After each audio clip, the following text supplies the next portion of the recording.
Hi everybody, my name is Hannah and this is Pepper and Pine, and today I want to share with you the books and resources that we are using to put together a small unit on sea turtles. Now in general our units are really long and super involved, but this one we aim to do in less than a week. So for that reason we have fewer books and resources than we would typically have, and we're not going to do as many hands-on projects that we would normally do with a larger unit on oceanography. I also want to show you a number of these novels here that I have intended for my 13-year-old. He's not going to read all of these. Just want to show you ones that might relate to an ocean unit study. Okay, let me show you the books that we have specifically on sea turtles. These are all beautifully illustrated picture books. The first one is called The Green Sea Turtle, and I bought this one because of the illustrations. Actually, that's typically why I buy picture books, is that if the illustrations are gorgeous and captivating, then that's one of the reasons why I will purchase it. Sometimes the content might not be as lively or as engaging as you expect, but with good illustrations, you have a couple of options. One is that you can use it as art inspiration if you do art within your unit, and the other thing is that sometimes, not always, I will just make up my own content to go along with the beautiful pictures. Now, we decided to do a smaller unit on sea turtles because we visited the Hawaiian Islands and we actually got to see sea turtles in the wild, which was phenomenal, and so that inspired this unit. Turtle, Turtle, Watch Out. This is another really beautiful picture book on sea turtles and basically the whole life cycle of a sea turtle and all the perils that sea turtles encounter. Some are natural, but many are actually because of humans and pollution and other things. And so really a beautiful picture book. The Green Sea Turtle. This is a book that I picked up from the library bookstore for about $1.25. It's another really nice picture book, and that's why I added it to this unit, or really that's why I purchased it in the first place. Whenever I am at the library bookstore where you can find heavily discounted books, I always get the ones that relate to our science or history units. Even if we're not doing them right away, I do collect those so that I have them on hand. It's a lot easier for me to put together my units with the books that we own rather than trying to utilize the library to collect the resources we need in order to put together the unit. I think the library is fantastic. You're going to find current books, and it really does make unit studies a lot more affordable. Because we have educational funding, I do try to purchase these books to have on hand for when we put together these units. Sometimes it's hard to get the books that you need from the library if there are holds or you need to return them by the time you've collected all of them and then it's time to return them. I've done that in the past, and because of it being so frustrating, I just decided to own whenever possible our books. Okay, the last book I want to show you is called Moon's Messenger, and it's a super beautiful, whimsical, dreamy kind of picture book. Something I want to point out, which has nothing to do with the content of the book, but it's with the paper. This is really awesome paper. It does talk about how this paper was made. It's water-free, tree-free, and bleach-free. This book is printed on stone paper, and which is super, super cool. It has more of kind of like a leathery feel, like stiff fabric in a way. But anyway, the texture is really awesome. The colors are so beautiful. Oh man, I just totally bent the book. I need to be more careful. It's such a nice book. Anyway, and I love, love, love the colors. The colors are all in these muted gray tone greens and browns. So, so gorgeous. I absolutely love it. So anyway, those are the actual books on sea turtles that we are going to be using. But I also want to show you some of the resources that we have that are general books on zoology that have small sections on sea turtles that we're going to be using. So the first one is called Animalium. This is a really beautifully illustrated picture book. Well, I don't know. Can you still call it a picture book? It's nonfiction. But anyway, it's so gorgeous. And there is a small section on turtles and tortoises. So not a ton of information, but still can be utilized for a unit. Since I already have so many books already, this just kind of adds to it and just kind of gives us something else to pull from rather than just using those books. So again, nice big book, just using 2 pages. Definitely possibly using that for art inspiration. The Big Book of the Blue. This is a new book for us. I saw this at a museum bookstore and totally wanted to add it to our unit. There is a section here on turtles. I know that I saw it. It's here somewhere. Did I already pass it? I might have already passed it. So that is why, oh, here we go. That's why I pulled this book. It's a great book to read cover to cover if you wanted to, or at least over the course of a period of time. But also if you just needed to use just one section, you could use this book as well. So I'm just going to be using this part on sea turtles. This might also be our inspiration for this unit. I'm not sure. The only thing, oh, by the way, this paper is so nice and thick and kind of matte. I really like the quality of this book, and that is something that I do look for, or that at least I appreciate in books, is when they are really nice quality. I don't like the thin, glossy paper. I really like this kind of paper. And whenever possible, I do go for hardback over paperback. It just lasts longer within our homeschool. And the kids tend to treat those books with a little bit more respect than the paperback books. Okay, so the only thing is that sometimes a book like this with all this gorgeous illustration and all these little captions to read, sometimes for me it feels a little bit overwhelming, a little bit chaotic, but I still really, really love this book, and so that is why I got it, and that's why we're going to use it in our unit. Ocean Life Dictionary. This is just another one of those general topic books, and I thought there was a section here on turtles, is why I pulled it, but now I'm actually not sure. So if there is, then we will use this book, and if not, then we won't. And maybe there isn't, and that's okay. All right, so let me show you one more book that's just general topic. This is Nature Anatomy. I really, really like this book for its illustrations. They're gorgeous. They have inspired a lot of our own artwork with our unit. One thing that I noticed with this book that makes it a little bit hard for us to use it as the only book for our nature study is that there just isn't enough content in here. You get all these little tidbits, which is great, but just not quite enough for our units. And sometimes the information's a little bit kind of disconnected in a way, making it easy for us to forget. And I really thought there was a section here on turtles, and now I can't find it. But for a unit like this, we would probably just use a few pages. We wouldn't be using the whole book, of course. Okay, let me show you Rivers and Oceans, and this is a fabulous book. We love, love, love this book. Has great information, not too much. It's really informative. It's easy to read, but the best part of this book is that it also includes super, super easy projects that you can do. And because this unit, we want to just keep it under a week, we need super simple hands-on projects and activities, and this fits the bill. So I am super excited to be able to use this.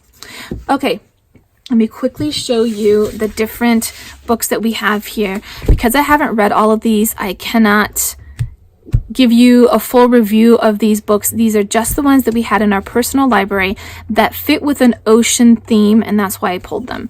We have Jack London, The Sea Wolf, and I just want to show you the size of the font and how tight it is.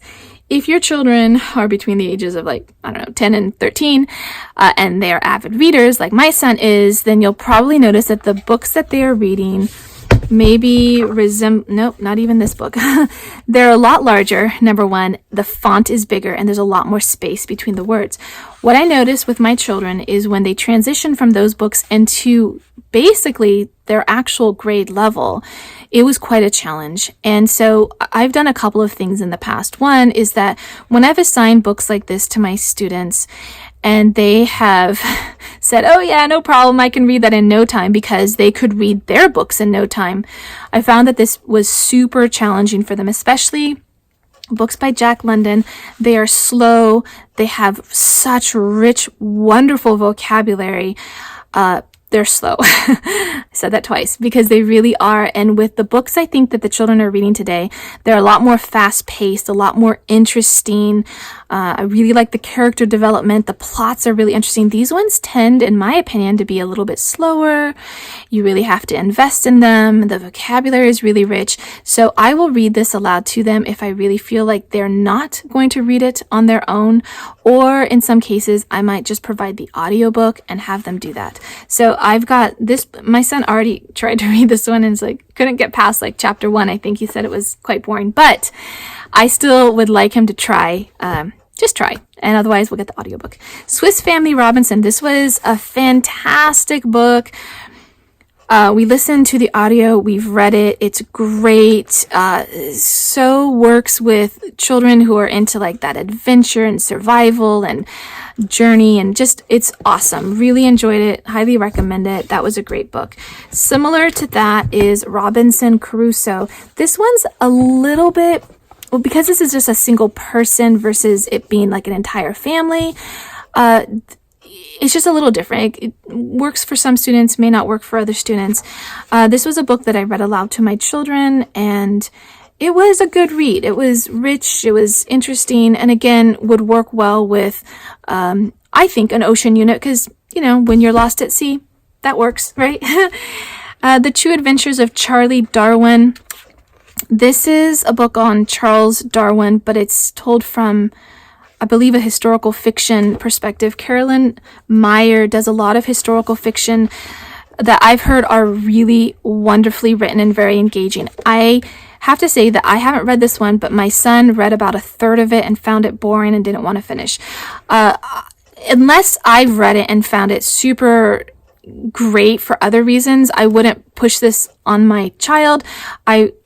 We have so many other books that we could use that I wouldn't say you have to read this. The Cruise of the Arctic Star. I did not read this one, but my second son did read this one. And so this is now for my third son, that I just already had this book on hand. So I decided to pull it out since, again, ocean theme. Why not? Again, I can't say whether I would definitely have him read this one or not, but I'm pulling everything that's relevant. Kon-Tiki, this is the greatest true sea adventure of all time. Wow. Then we better read this one. Comes with some photos in the middle. This is a super old book. You can see it's really yellowed. But again, something that has to do with oceans and the sea. So I pulled all of these, and I will just let him choose whichever one he wants to read. Currently, we're listening to the audio of Swiss Family Robinson, but I would like him to add one more to this. So I should mention that this unit is for my 8-year-old daughter and my 13-year-old son. So you can see quite a wide variety of materials that we're using, from picture books to nonfiction books to these novels. If there was a novel that I really wanted my 8-year-old to enjoy, I would read it aloud, or we would all listen to the audiobook together. The last thing, or two last things I want to show you. Number one is the Professor Noggin's Ocean Trivia card game. We love these card games. They have beautiful illustrations on the front, so that could be art inspiration for your unit. And then on the back, there are questions. There's a set of easy questions and hard questions. We love using this game for our opening activities for a unit. You can use any of the Professor Noggin's games as an opening activity, but we especially like the ones that are going to relate to the unit that we're doing. There are so many different topic areas. You're sure to find one that can complement your unit. So what we typically do is that we'll start off with the easy questions at the start of the unit, and then as we progress and as we learn, then we can challenge ourselves with the harder questions by the end of the unit. And because there are so many cards, we try to avoid playing the entire deck at one time, because that can take sometimes a half an hour to play.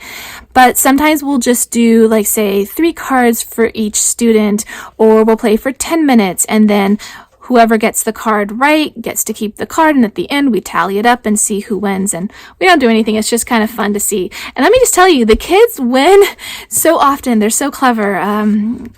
They really absorb and learn, and can really articulate that information really well, even when you don't think they're paying attention. They really are. Anyway, this is another card game, or rather just another game that we really love. But recently this year, we started making our own Professor Noggin's inspired cards. And we have done this for a few units now. You can see we've made quite a few. And that's because I'll make a set and my child will make a set. And usually it's just my son right now, but my daughter is getting older and she can participate a little bit more with these things. But basically, we'll do some art on the front that relates to the subject matter that's on the back, and of course relates to the unit that we're doing. And then on the back, we will write up a few questions, either true and false or trivia-based questions similar to the Professor Noggin's game. And then we will play them, which is a lot of fun. And we don't just have to play them during the unit. We can play them during another unit and really test ourselves and see how much we remember. So this has been super fabulous. I don't even remember how we decided to do this in the first place, but I am so glad that we did, because I feel like for our science units in particular, we don't generally produce a lot of written work and artistic work because our science units are so involved and hands-on and we're doing projects. We end up having main lesson books that are largely blank, but this is smaller and more manageable, and it's just one contained topic. And even though trying to come up with questions can be quite challenging, I found that it's a really enjoyable process, especially since you're basically creating a game and then you can play it later. It's been such a hit. So we have laminated our cards to protect them, especially since for our previous unit on birds, my son did choose to do his with chalk pastels. This would have gotten all over the place, and so we definitely laminated those. And then, laminating the rest of them just means that they're going to stay in good condition. There are some cards in here that we haven't completed, but since we're doing our ocean unit now, we might be able to complete some of these. My goal for this unit is to do 4 cards like this with the artwork and the questions. And we will do the artwork on the front. I only ask my son that he stays with the same kind of art medium for that whole unit. So he might choose color pencils, watercolor pencils, chalk pastels, watercolors, oil paints, whatever it is, or, even charcoal if he wanted to, although for a unit like this, it'd be much nicer to be in color. So whatever he chooses, I just want him to have it consistent just for that unit. And then we'll compose the questions and the answers on the back, and then we'll laminate it. And then that will be our written content for the unit. Okay, so that's all the material that I have for this unit. I actually want to show you one more thing. We are using our distress inks for a lot of our watercoloring. I just want to show you, this is actually an ink pad that I just smushed down onto this non-porous surface, and then you can use it as a watercolor. And because it is an ink, it actually dries permanent versus other watercolors. And this, I love the color range of the distress inks. I think they work really well for our nature units. And I am using the Fabriano 140 pound watercolor paper. This is cold press watercolor paper. We generally in the past have used the 90 pound watercolor paper. You can see this is quite a bit thinner, and this paper quite a bit thicker. It's textured because it's cold pressed. The hot press will have the smooth texture. I generally just take this 9 by 12 inch sheet of paper, I cut it down in half, and I cut it down half again, and that gives us 4 cards that are 4.5 inches by 6 inches, and that's perfect for these trivia based cards. It gives us enough room to do our art and enough room to do our writing, since we're writing this by hand rather than doing this on the computer. Okay, so that covers everything that we're going to one more thing. Completely forgot about this. How adorable are these little sea turtles? So 2 of these we picked up in Hawaii. This is actually just one of those. You can find them like at the Dollar Tree.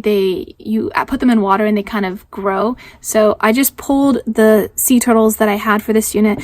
This will just be displayed along with these books, just something of interest, and I just put them all on this little piece of wood, and that's just something to have on hand. I didn't really have other things to show for this unit, so I thought that would be like a nice little addition. Okay, so that does cover everything, hopefully.